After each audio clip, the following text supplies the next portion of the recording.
Hello, this training is designed to provide a brief overview of Riverside County Department of Mental Health's policy and procedure for interrupting an involuntary hold prior to the arrival at a designated facility. This training will take approximately 20 minutes to complete. In Riverside County, there are some unique challenges in applying the 5150 law in a way that best meets the needs of consumers and the community. The most significant concern is available bed space. Riverside County has a population of 2.3 million people, but has under 150 locked psychiatric beds. Multiple steps are being taken to address this problem, but in the meantime, we are aware that local emergency departments are often delayed in placement of an individual on an involuntary hold after they've been medically cleared. To address this issue, Riverside County Department of Mental Health is working with local emergency departments to help divert individuals who do not need an involuntary hospitalization and to interrupt holds for individuals who no longer meet 5150 criteria. Per Riverside County Department of Mental Health, anyone who is authorized to write an involuntary hold can also interrupt an involuntary hold, providing that written justification is given. Aside from Riverside County Department of Mental Health employees, this process of interrupting was optional, and each agency followed their own plan of implementation. In recognition of your skill and professional relationships with local emergency departments, the policy has been adapted, and this training has been developed to provide you with an overview of the nuances of 5150 application and to assist in the standardizing of documentation when an individual in Riverside County who is awaiting a bed in a designated facility is found to no longer meet the 5150 criteria. Before we get into the process for interruption, I just want to briefly cover the categories, particularly grave disability, as this will be the basis for your documentation of an interrupted 5150. With regards to danger to self, the definition is, as a result of mental health symptoms, the person is at risk to either end their life or cause significant injury to themselves. While danger to self is generally intentional, it may also be unintentional, such as when an individual who is in a manic state believes they can fly, they would be considered danger to self and also possibly gravely disabled. When it comes to children, we are required to consider how risk may impact physical and emotional development. This may become a factor if someone is restricting food or ingesting non-edible matter. The definition for danger to others is, as a result of mental health symptoms, the person is at risk of harming others. Again, this may or may not be intentional. For example, some individuals experiencing psychosis or even significant anxiety may perceive others to be a threat and may put others at risk in an attempt to, quote, protect themselves. Also, case law makes it clear that this category does not include the destruction of property unless this action places others in harm's way. With grave disability, we have some nuances.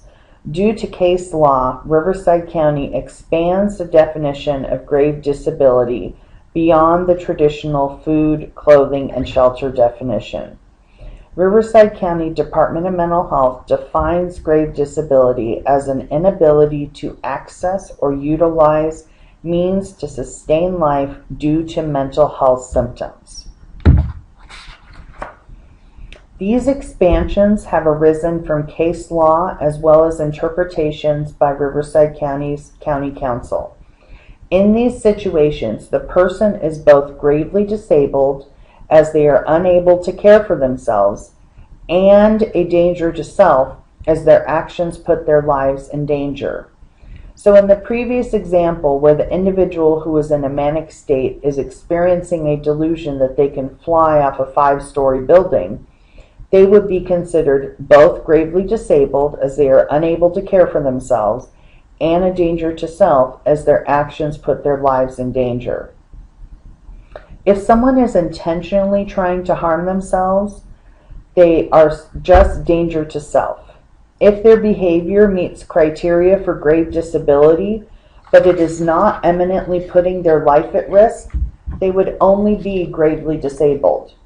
For example, someone who is refusing shelter due to a delusion, however, it is April and the weather is mild, they might be gravely disabled, but not danger to self, as it is unlikely that they would have medical consequences due to exposure.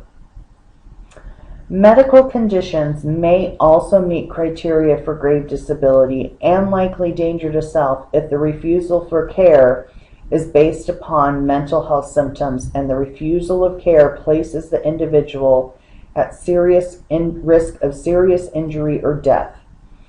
The example that we have seen before is an individual who is generally compliant with their insulin treatment for diabetes when on psychiatric medications is starting to refuse their insulin after stopping their psychiatric medications due to a belief or delusion that it is poisoned. As a result of this change in behavior due to the delusion, now they are experiencing dangerously high levels of blood sugar and therefore would be considered gravely disabled and a danger to self. Again, with children, we must consider how risk behavior may impact development, so the threshold may be lower. The law clearly states that mandated reporting such as TerraSoft, Child Protective Services, and Adult Protective Services reporting are not negated by involuntary hospitalization, nor are they invalidated if the person no longer meets criteria for a 5150.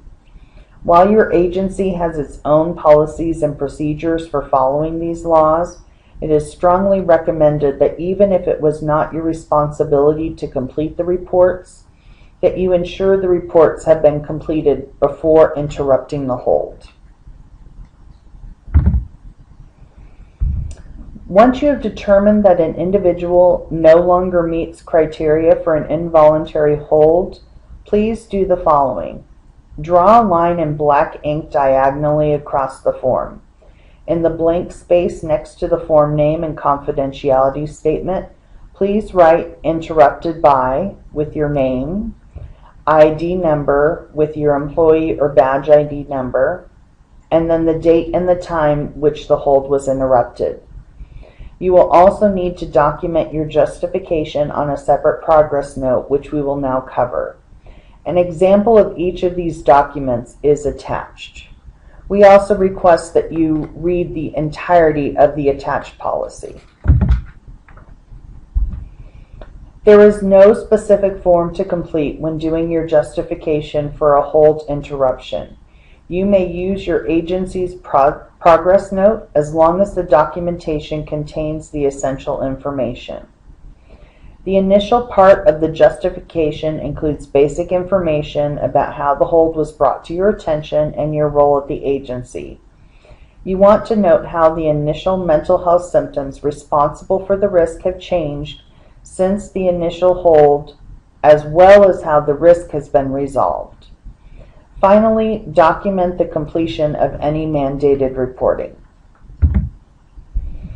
In addition to identifying how the specific risk has been resolved for the moment, what is their plan for the next few days?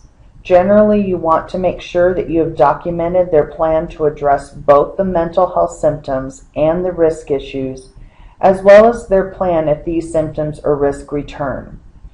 If others are involved in the safety planning, please include their name and contact information along with their role in assisting the individual. What is the person's plan to follow up with voluntary mental health services and document their next scheduled appointment?